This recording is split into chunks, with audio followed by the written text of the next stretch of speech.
A tarde era fria. Alguns dizem que chovia. E Maria, ajoelhada, assistia um momento de dor extrema, de profundo sofrimento. Seu filho, que aprendemos a chamar de Jesus, que entendemos como Cristo, e onde inúmeras vezes depositamos nossa fé, nossos sonhos, nossas esperanças. Maria olhava, chorava e assistia o renascer do cristianismo, porque ali o homem de Nazaré ficava, mas o Cristo nascia para a humanidade, sublime, esplendoroso, num convite pleno e permanente de vinde a mim, vós que estáis aflitos, o meu jugo é leve e é suave. E íamos descobrindo, espíritos milenares que somos, o significado do seu Evangelho para cada um de nós. O corpo sucumbe ante a cruz, mas o Espírito vivo permanece pleno até hoje entre nós. Hoje, Jesus está aqui. E é interessante que temos mais de 4.000 Jesus aqui. Temos o Jesus nosso, moradores do corpo físico,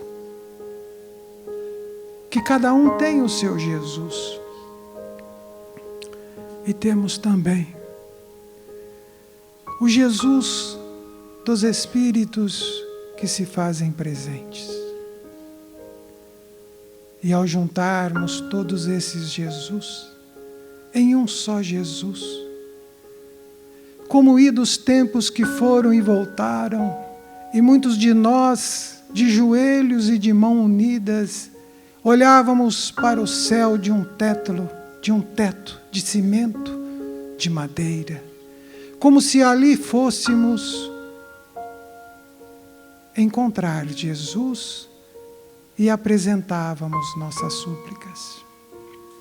Hoje, não precisamos mais nos ajoelhar, mas precisamos libertar o nosso coração das amarras que carregamos, das angústias que sofremos, da ansiedade que nos move, da doença que nos aplaca, da depressão que nos consome, e entender, ao seu jeito, ao seu modo, que Jesus está aqui. Então nos unimos, todos os nossos Jesus, e a um só pensamento fechamos nossos olhos e ganhamos a visão deste ambiente que nos abraça. Agora há um só pensamento, há um só momento, como Ele próprio nos ensinou. Oramos. Pai nosso, que estás nos céus e em toda parte, santificado seja seu nome. Venha a nós, Pai, o seu reino, seja feita sua vontade, aqui na terra, como nos céus. E o pão nosso de cada dia, dai-nos hoje. Perdoa, Pai, nossas dívidas, assim como devemos perdoar ao que nos devem. E não nos deixes sucumbir às próprias e às tentações. E livra-nos de todo mal, hoje, agora e sempre. Que assim seja. Obrigado, Jesus, por esta chuva maravilhosa, de salutares fluidos que cai sobre todos nós, a tocar as nossas frontes, a nos envolver, a nos acalentar, porque sabemos, e já nos ensinaste, que quando uma ou mais pessoas se reunissem em seu nome, ali estaria. Obrigado, Jesus, por estar conosco nesta tarde. Que assim seja.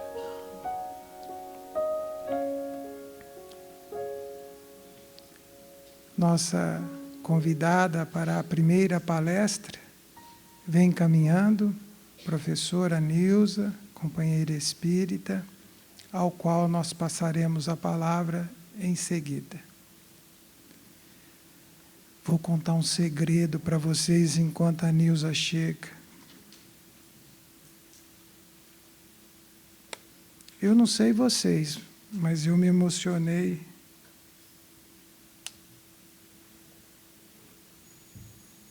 por ver e por perceber o quanto cada um deu de si e o melhor de si em prol de um dos outros. Mais uma vez, muito obrigado.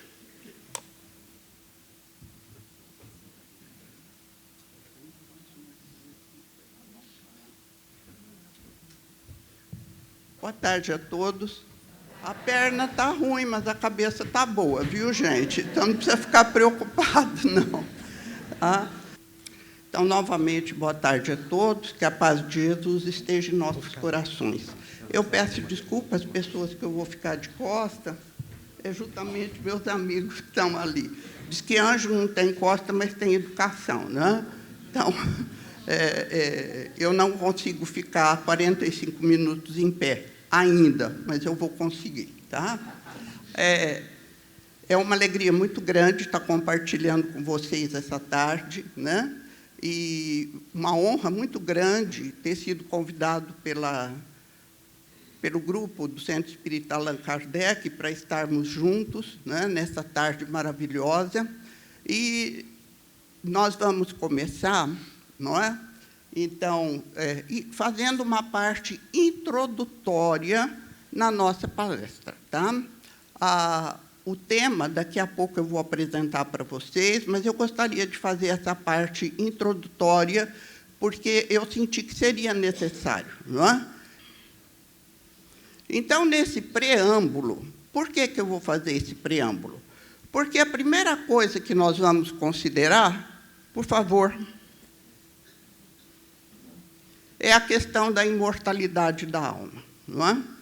Com certeza, a maioria de nós que estamos aqui, e da quantidade de gente que está lá fora, né, tem essa convicção, tem essa certeza, não é, sobre a imortalidade da alma. Não é? Com certeza, os diferentes segmentos religiosos preconizam que a morte não é o fim, embora posterior à morte física, porque a morte é só um fenômeno biológico, né?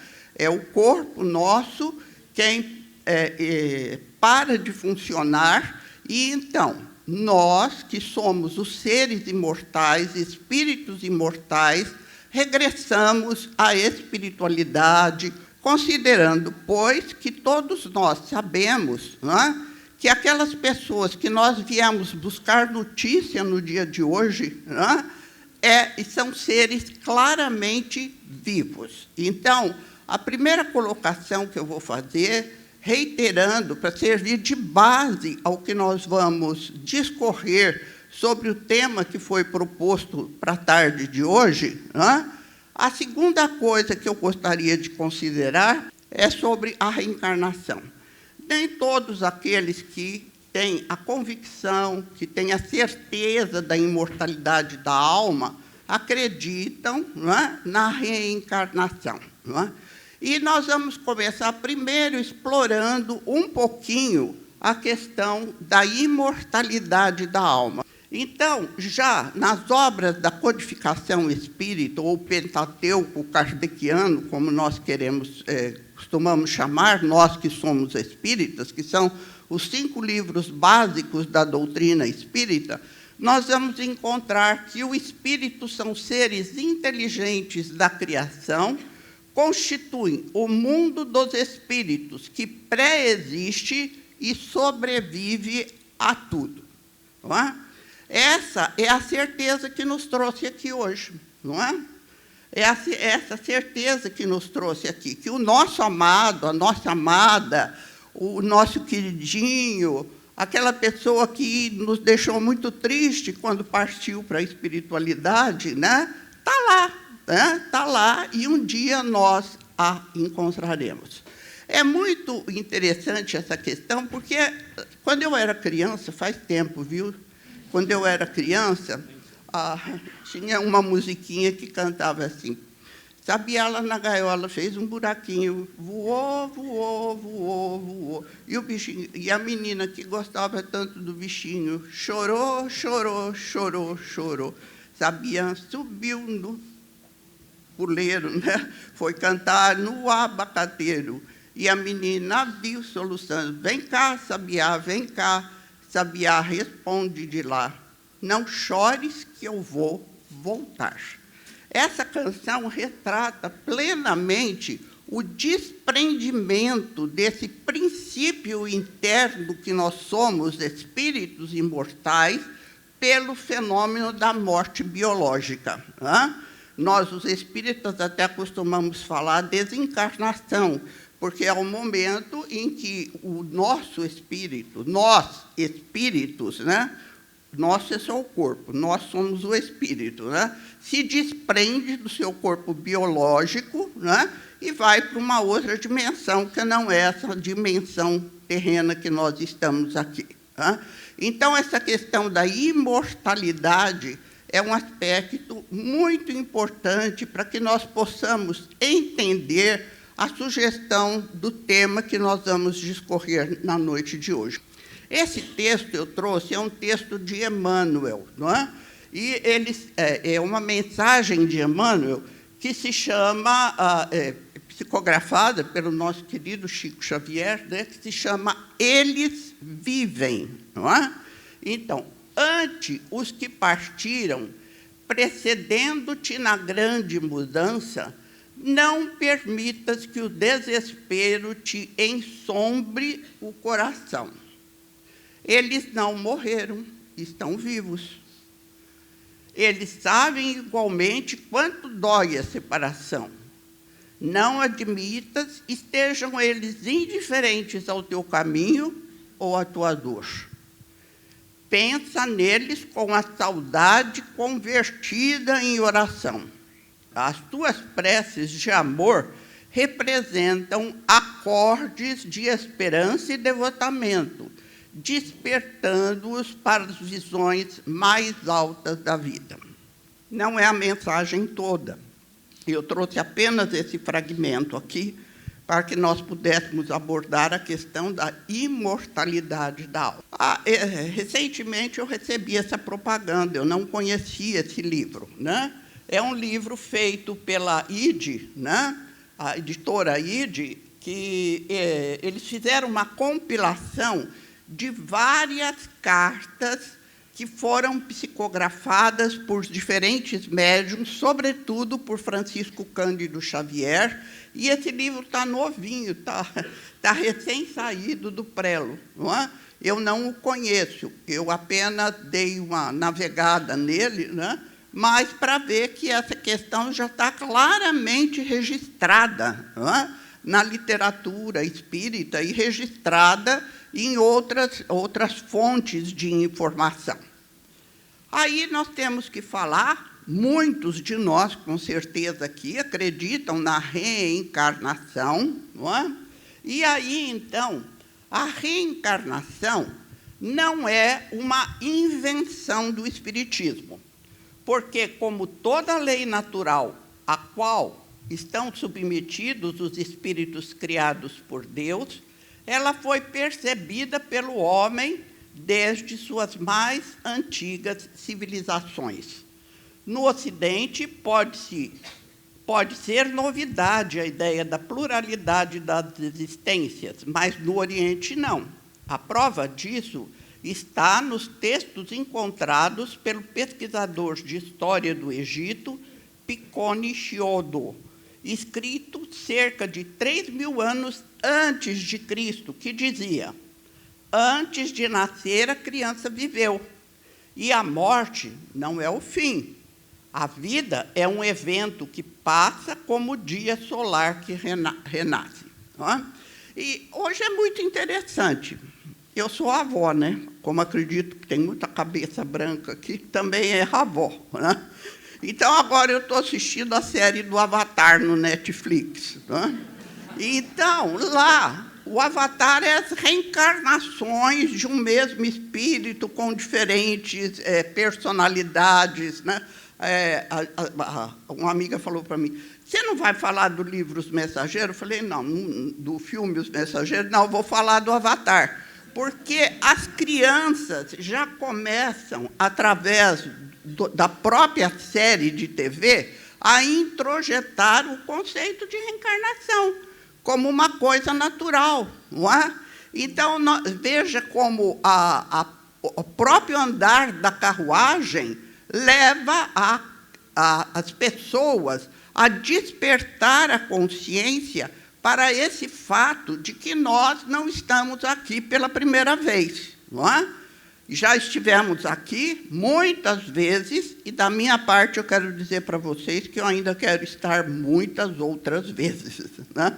Que é, então, o fato da reencarnação. Não é?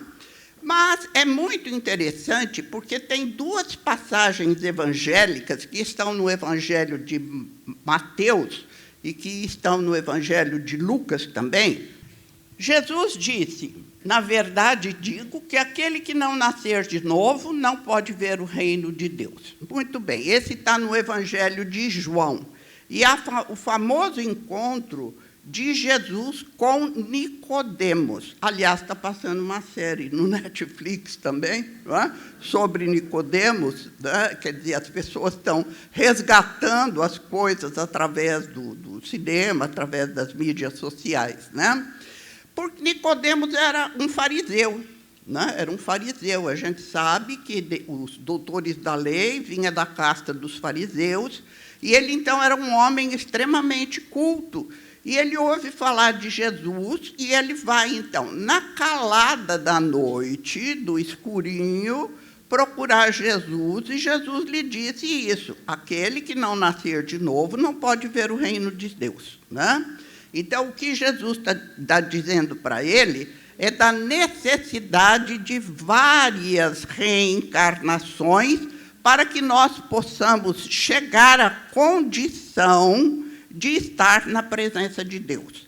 Atualmente, nós sabemos, né, que os espíritos crísticos, como Jesus Cristo, que são espíritos altamente evoluídos, privam da presença de Deus, estão junto de Deus e recebem dele as ordens para trabalharem. Não é? Nós ainda não temos condição disso, mas a jornada está aí e um dia nós vamos chegar lá. Essa é a boa notícia. A má notícia é que vai demorar muito, né? Mas, bom, Aí alguns irmãos nossos, de outras crenças religiosas, dizem que aí, nessa passagem, Jesus está falando do batismo, não é? Que é o renascer da água. Não é do líquido amniótico, né? Na qual a criança fica imersa durante todo o período gestacional. Né? Muito bem, mas Jesus retoma essa temática na transfiguração do Monte Tabor, não é? Jesus, então, convida 3 dos seus apóstolos, Pedro, João e Tiago, para subirem ele ao morro, ao Monte Tabor. E lá ele se transfigura, ele se torna muitíssimo luminoso, tão iluminado que os seus 3 apóstolos caem no chão, de tanta surpresa, né? E ingenuamente dizem, né, depois, que eles irão construir ali tabernáculos, porque ao lado dele aparecem 2 figuras que já estavam no plano espiritual, Moisés e Elias. Moisés, todos nós sabemos, tem série, tem filme, já vimos, já lemos, já estudamos, recebeu o Decálogo, né? Ou a Pedra dos 10 Mandamentos. E Elias foi um dos profetas. Por que eu estou falando, trouxe essa passagem aqui para falar sobre a reencarnação?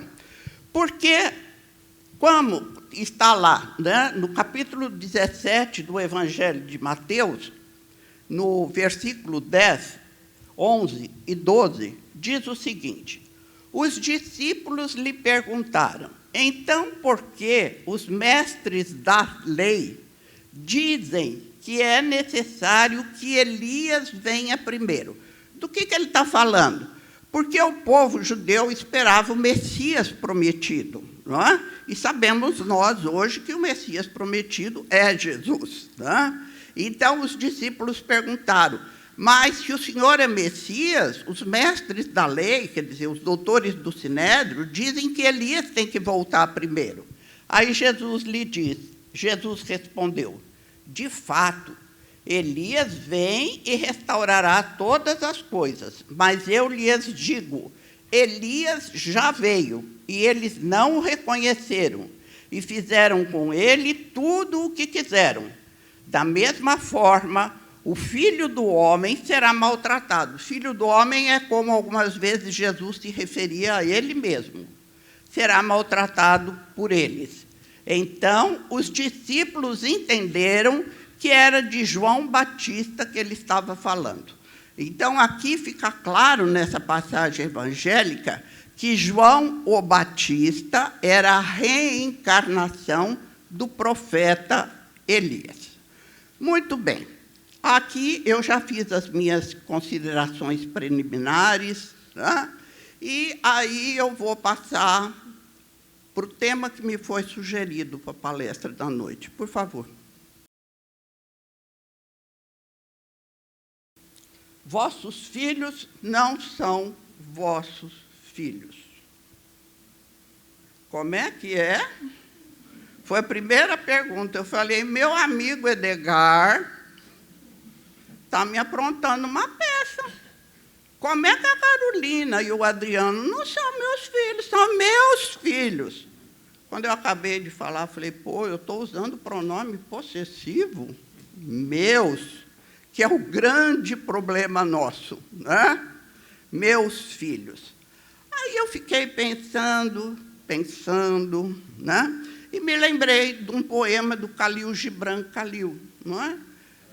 Mas ele, na realidade, o enfoque que ele dá ao tema é que os nossos filhos não são propriedades nossas, eles pertencem ao mundo, né? Mas sem nenhum enfoque voltado para a espiritualidade.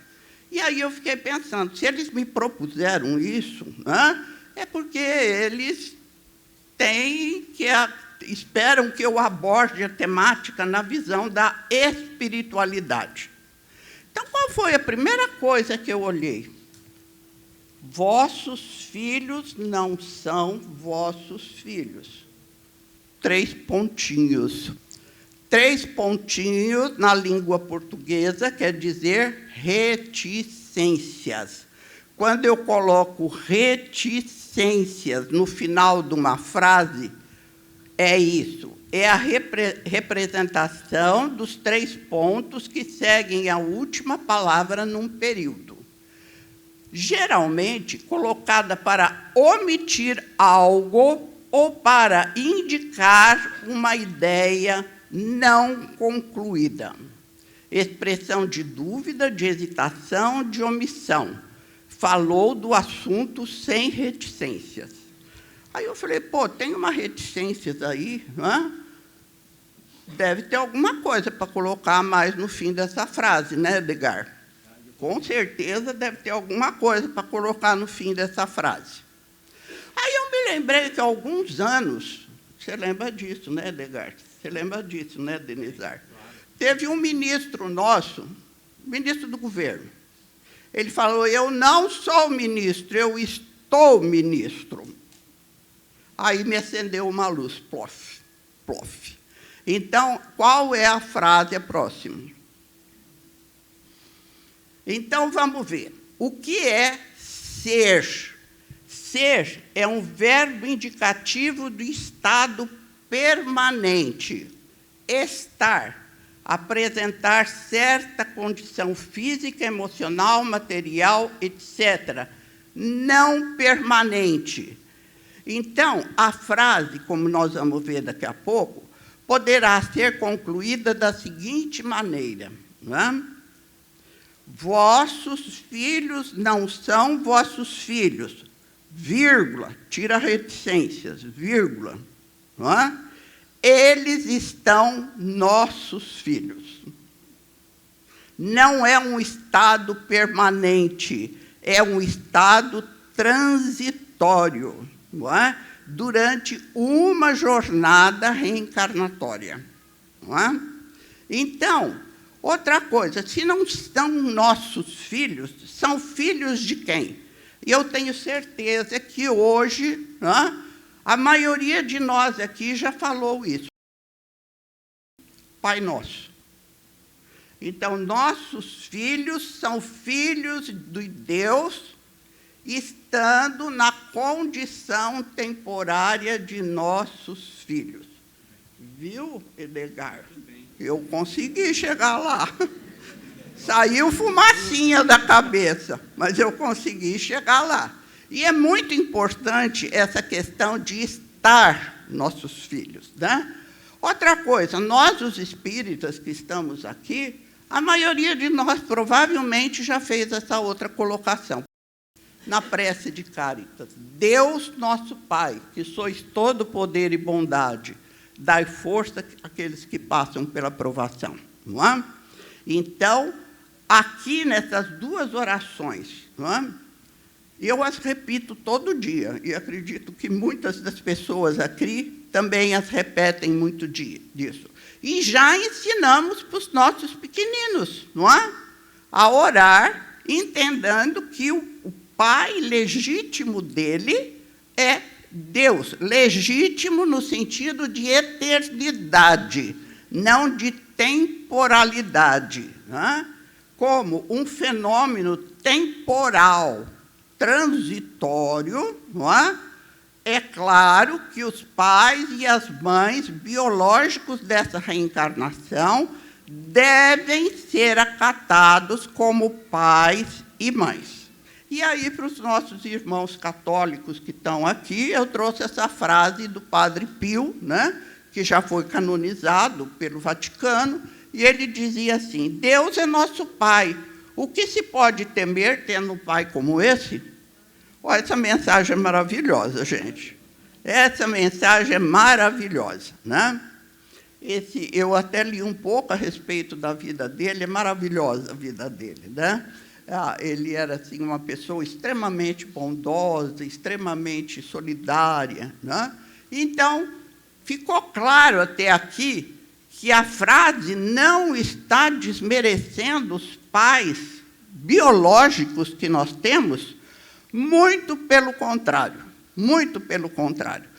E será para que né, que Deus, sendo Pai, coloca as pessoas encarnadas na condição de filhos, de filhas, de pais, de mães, de irmão, de sobrinho, de tio, de parente.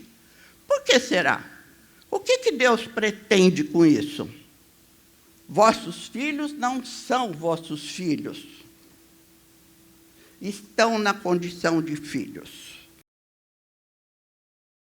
Deus, então, está utilizando um processo pedagógico. As pedagogas que estão aqui, as professoras que estão aqui, eu também tenho formação pedagógica, né? Isso é muito interessante. Esse é um processo pedagógico da misericórdia divina, não é? Colocar as pessoas na condição de filho, de filha, de pai, de mãe, são processos pedagógicos. O que é um processo pedagógico? Processos pedagógicos são o conjunto de ações, estratégias e métodos planejados e empregados na prática educativa com o propósito de promover o aprendizado e o desenvolvimento humano. É no rala e rola da família. Tá? É nas dificuldades que todos nós passamos. É um processo pedagógico. Nós estamos aprendendo uma série de coisas nesse processo pedagógico. De ser filho, de ser mãe, de ser pai, de ser filho e de ser familiar. Né? Então, não é porque Deus está nos castigando que nos deu uma dificuldade familiar. É uma oportunidade de aprendizado. Então, nós vamos lá para o Evangelho segundo o Espiritismo, né? No capítulo 14, honrai vosso pai e vossa mãe. Isso está no Novo Testamento e está no Velho Testamento também. Já está lá no Decálogo mosaico, né, que o Moisés recebeu lá no monte, que ficou gravado numa pedra. E o que é que os luminares da codificação espírita nos explicam? O mandamento honrai vosso pai e vossa mãe é um corolário da lei geral de caridade e de amor ao próximo, visto que não se pode amar o seu próximo, aquele que não ama a seu pai e sua mãe. Mas o termo honrai encerra um dever a mais para com eles, o da piedade filial. E a piedade aqui, gente, não está usando no sentido de dó, de ter dó. Que às vezes a gente diz assim, eu tenho dó, tenho piedade dessa pessoa. Não, aqui é um conceito que já existe entre nós desde o budismo. Então, eu fui buscar na Wikipédia, né, todos nós fazemos isso, o conceito de piedade. Né? Em termos gerais, piedade filial, ó o processo pedagógico aqui, ó o processo de aprendizado. Em termos mais gerais, piedade filial significa ser bom para com os pais, cuidar dos pais, praticar boa conduta, não apenas com os pais, mas também fora de casa, de modo a trazer um bom nome aos pais, mostrar amor, respeito e apoio, para mostrar cortesia, defender a fraternidade entre irmãos, aconselhar sabiamente os pais, inclusive dissuadindo-os da injustiça moral. Esse conceito, Deise, eu achei maravilhoso. Não é? É uma norma de bem proceder. Tá? É uma norma de bem proceder. Não é? Eu digo até, tem umas coisas que eu falo sempre nas minhas palestras, que são coisas que a gente devia imprimir e pregar na geladeira da casa da gente. Cada vez que você vai abrir, lê um pedacinho. Então, continuando no Evangelho segundo o Espiritismo, nós vamos ver os laços de família, né? Espíritos que reencarnam numa mesma família. São espíritos simpáticos e estranhos.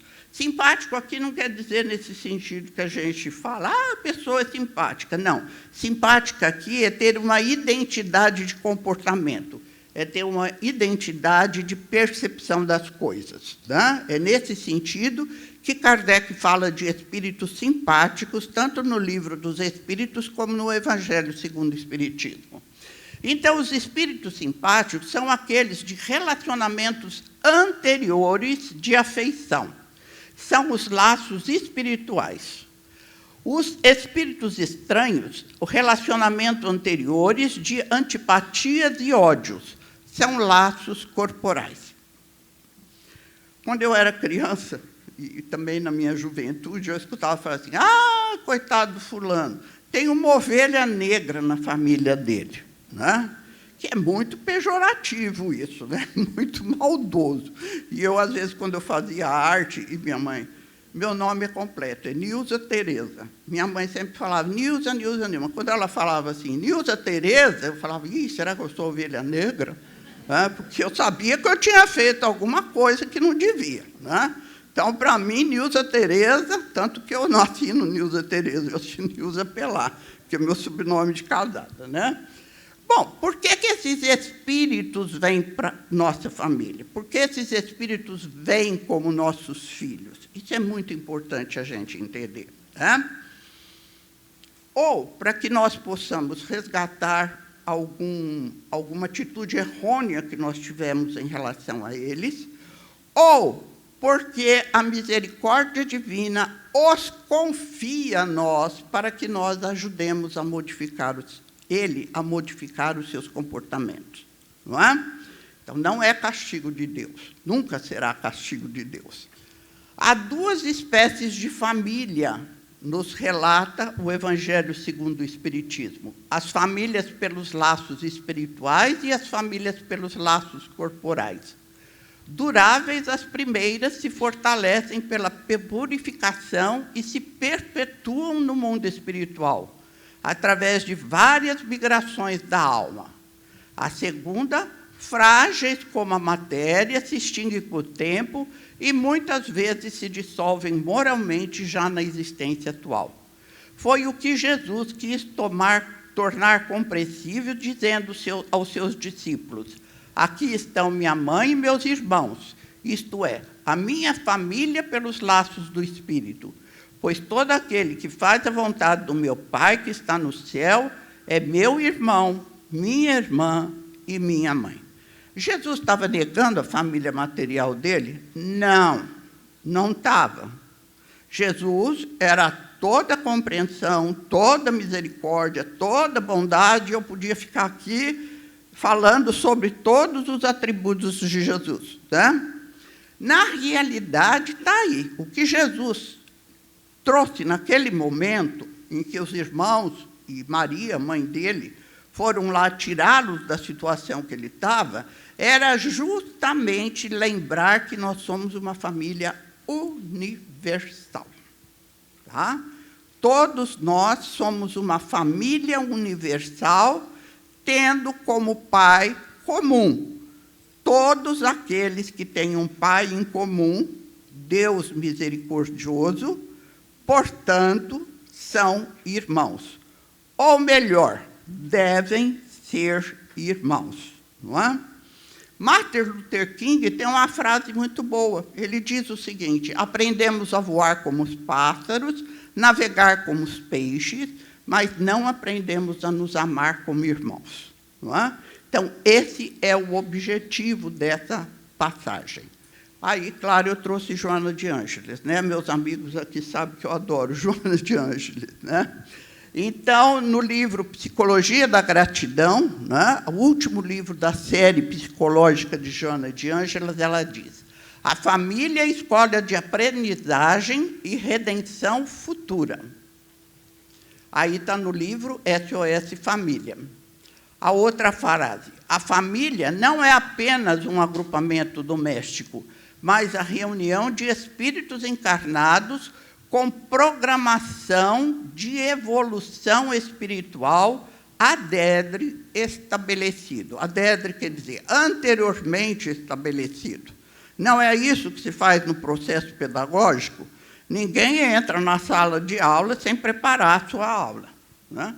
Se bem que hoje muita gente faz, né? Mas não devia, não é? Então, todo esse compromisso, na realidade, já foi planejado na espiritualidade. Certamente, é nesse difícil reduto que o espírito deverá desenvolver-se, transformar os maus em bons sentimentos, exercitando a fraternidade e a gratidão. Olha, essa foi a figura mais linda que eu vi hoje, viu, gente? Tá? Porque realmente é um acolhimento, não é? O irmão mais velho acolhendo o bebezinho, né? É lindo demais, né? Bom, essa figura eu peguei, na realidade, de um PowerPoint de um confrade nosso, né? E eu não quero colocar como crédito meu, é crédito dele, né? E, então, vem nos mostrar que essa é uma oportunidade, né? Já imaginou se os dois tivessem sido inimigos em vida passada, se isso daí teria sido possível? Não é? Não, porque ele não via ali o inimigo dele. Ele via o quê? Um bebezinho que exigia cuidado, exigia acolhimento, né? E aí ele podia desenvolver um outro sentimento com respeito a ele. Aqui, então, eu vou trazer, né, do livro Missionários da Luz, de André Luiz, psicografia de Francisco Cândido Xavier. É o terceiro livro, é o Nosso Lar, Os Mensageiros e Missionários da Luz. Lá tem uma série de capítulos que ele fala sobre a reencarnação de Segismundo. Segismundo estava para reencarnar, ele precisava muitíssimo desse processo reencarnatório, não é? Ele, o anjo, a pessoa queria acompanhá-lo, pede ajuda a Alexandre, que era um instrutor espiritual do André Luiz, naquela passagem em Nosso Lar, e eles, então, ficam trabalhando para que Sigismundo possa reencarnar. Por quê? Em encarnação pregressa, em encarnação posterior, 3 elementos: Adelino, Raquel e Sigismundo. Não é? Adelino e Raquel eram casados. Sigismundo seduz Raquel e ela abandona Adelino. E Sigismundo, num duelo, mata o Adelino. Aí, o Sigismundo leviano abandona Raquel e ela acaba os dias dela num prostíbulo, não é? Então, vocês veem que quando esses espíritos se tornam inimigos. E Alexandre explica, né, os mentores explicam, André Luiz, que eles se degladiaram muito nas sombras do plano espiritual, não é? E essa passagem aqui, essa pintura, né, esse desenho que foi feito, são os espíritos trabalhando sobre o perispírito de Sigismundo para que ele possa reencarnar num corpo de bebê, né? A gente não tem nem ideia de como os mensageiros trabalham, sabe, gente? É um trabalho insano. Porque a gente fala reencarnação, a gente pensa assim, pluf, reencarnou. Não, não é assim, não. Tem toda uma fase, né? Então, o que estava acontecendo? Se tornava impossível a reencarnação de Sigismundo, porque quando ele se aproximava, aí já na figura, lá na cozinha, fazendo uma refeição, nós estamos vendo Adelino, Raquel, já reencarnados, com o primeiro filhinho deles, né? E quando Sigismundo se aproximava de Adelino, a repulsa que Adelino sentia por ele era tão profunda que ele matava as células germinativas no seu trato genital. Tá? Então, não ocorria a fecundação. Raquel não engravidava. Não é? Então, todo o trabalho está sendo feito para sensibilizar Adelino. E sabe como eles conseguem sensibilizar Adelino, gente? Vê o plano espiritual, que maravilha. Alexandre se aproxima, nesse momento, da criança, não é? Põe a mão na cabeça da criança e, na linguagem infantil, a criança pergunta por que o pai está tão contrariado. Não é? E o convida a orar de noite, antes do sono da noite. E é nesse momento, então, que os espíritos mentores, né, os bons espíritos, ajudam os dois se interrelacionarem. Aí, então, já é o momento, né, em que ocorre um fenômeno belíssimo. E nós, mães, Sigismundo ainda não está reencarnado. Isso daí é que o André Luiz denomina a fecundação periespiritual. Antes da criança ser concebida na trompa e migrar para o útero, não é? O perispírito dela se acopla ao perispírito da mãe. Desculpa aqueles que não estão entendendo a terminologia espírita, mas perispírito é o nosso corpo espiritual, não é? E aí André Luiz denomina esse fenômeno de a fecundação periespiritual. Depois, quando começa a formação do corpo físico, os laços vão atraindo o espírito para o seu novo corpo, né? Então, veja a importância desse acolhimento dessa criança, não é? Aí muitas pessoas vão falar assim, nossa, mas por que Sigismundo era assassino?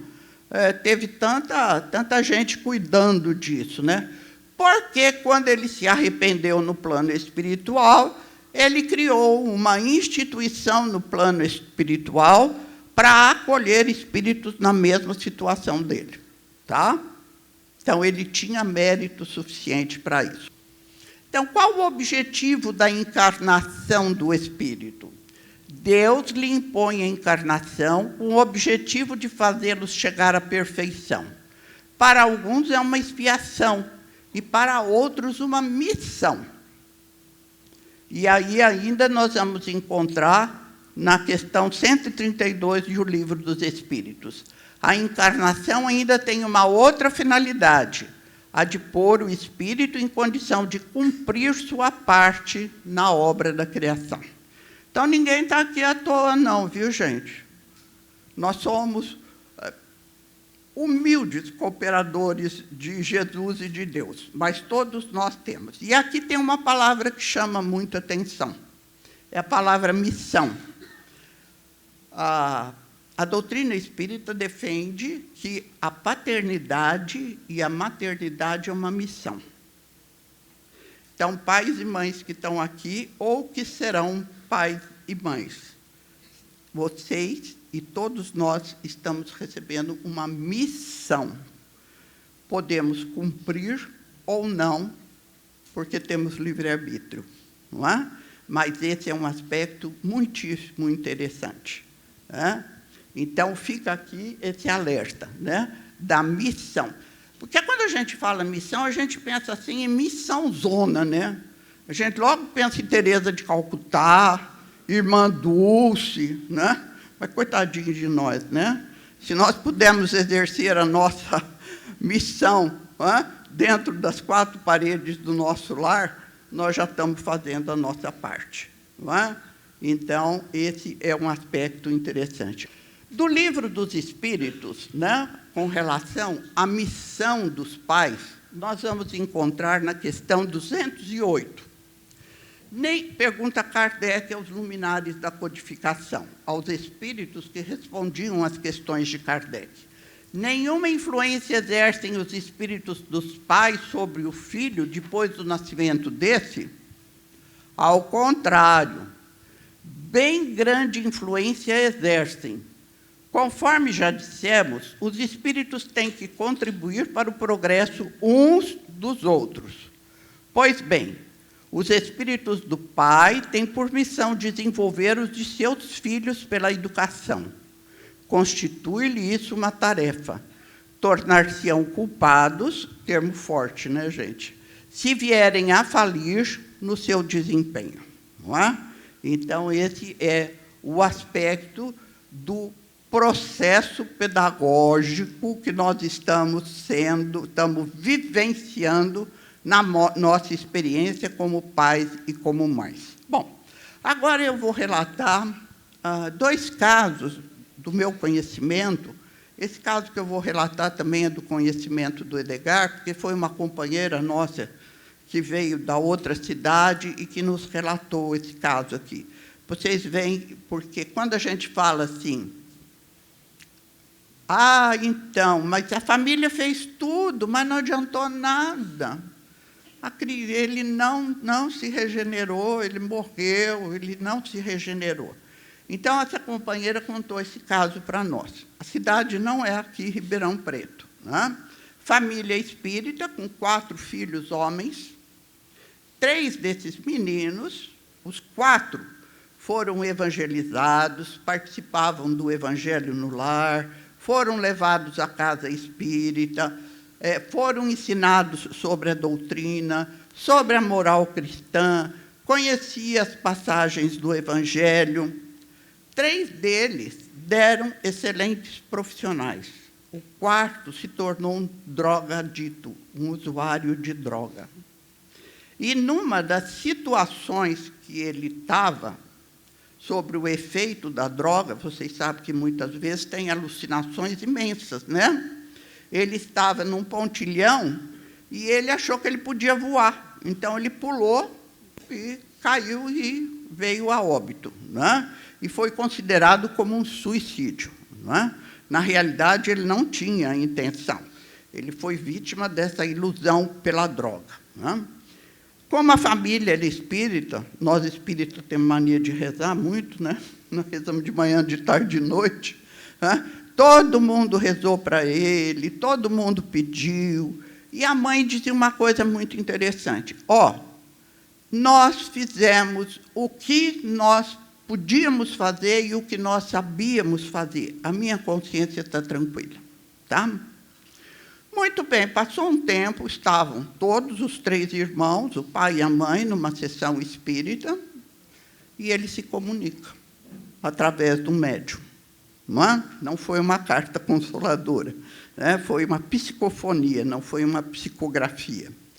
E ele diz, eu estava numa região terrível, muito escura, de muito sofrimento, quando começou a vir à minha cabeça o que eu tinha escutado na evangelização, o que eu tinha escutado no evangelho no lar, o que minha mãe falava comigo, as orações que nós fazíamos em conjunto. Eu, então, pedi ajuda. E agora eu estou num hospital da espiritualidade. Não adiantou? Adiantou muito. Não é? O outro caso também me foi relatado por um amigo pessoal meu, espírita também. Né? Uma gracinha esses gêmeos, né, gente? Uma fofurinha. Então, a prima dele teve 2 meninos gêmeos. Um saudável, uma criança forte, a outra foi para a UTI neonatal. Não é? E passou assim 3 dias na incubadora, sendo assistido, né, com todos os procedimentos necessários para um bebê de alto risco, até que ele saiu da UTI neonatal. Né? Quando ele saiu da UTI neonatal, foram para casa. No dia seguinte, o saudável desencarnou. E aí, numa sessão espírita, ele veio e disse o seguinte, gente, veja o que é amor, hein? Agora eu vou dar um exemplo de amor. Ele disse o seguinte, olha, eu estou muito bem, viu, gente? É que esse meu amigo precisava dessa encarnação. E ele estava com muito medo de vir. E eu falei para ele que eu vinha com ele. Tá? Agora que passou esse período, que ele já está integrado na família, eu não tenho mais compromisso com ele. Que a paz de Jesus esteja nos corações de vocês, ele disse. Né? Belíssimo, né, gente? Belíssimo. O espírito dos pais tem por missão desenvolver os de seus filhos pela educação. Constitui-lhes isso uma tarefa, como está no livro dos Espíritos que eu já disse. E, para concluir essa questão do livro dos Espíritos, a perda de entes queridos não nos causa um sofrimento tanto mais legítimo quanto ela é irreparável e independente da nossa vontade? Pergunta Kardec aos espíritos através de um médium. E a resposta que ele recebe é essa. Essa causa de sofrimento atinge tanto o rico como o pobre. É uma prova de expiação e lei para todos. Mas é uma consolação poderdes comunicar-vos com os vossos amigos pelos meios de que dispondes, enquanto esperai o aparecimento de outros mais diretos e mais acessíveis aos vossos sentidos. Então, vai chegar um tempo que, além das cartas consoladoras, nós também vamos poder fazer esse contato.